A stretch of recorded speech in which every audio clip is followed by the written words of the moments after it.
Booyah! Ride number 2. I love this Sufferfest!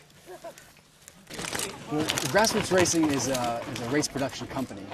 We produce adventure races.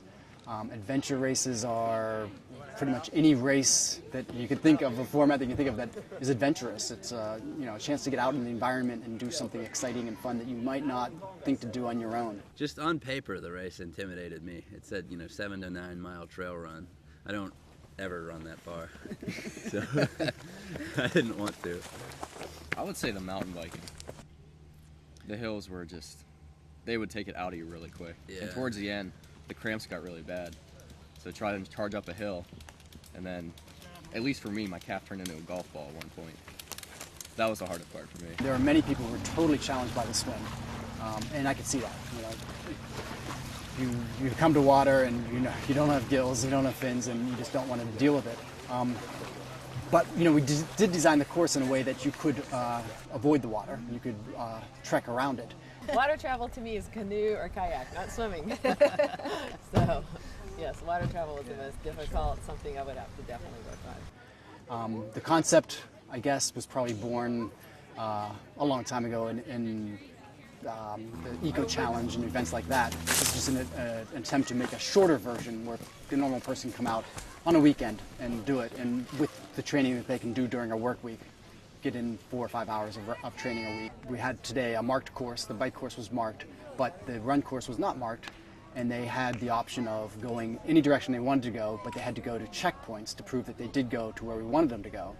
And then they had to prove that by turning in their punch card and showing us that they did indeed go to those checkpoints. There's checkpoints along the run, and you have to find these little things hidden in the woods and punch your card. And we were leading, and then 2 teams caught us because we had trouble finding one of them. And so then we're running right with these guys.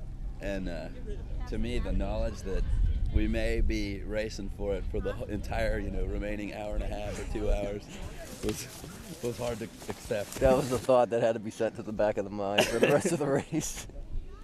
A lot of people were challenged by the mountain biking here.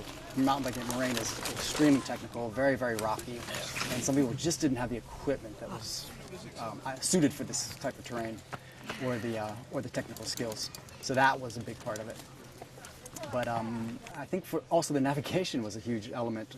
People just didn't have the map reading skills or the ability to read a compass properly and know the best way to pick a route to travel from point to point.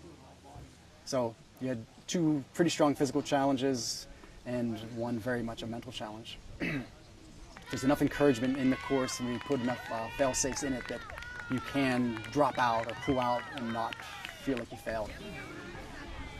The object is really to have fun and an adventure. I like the fact that you could easily kill yourself on any part of this. Luckily I have good health insurance, so not a problem.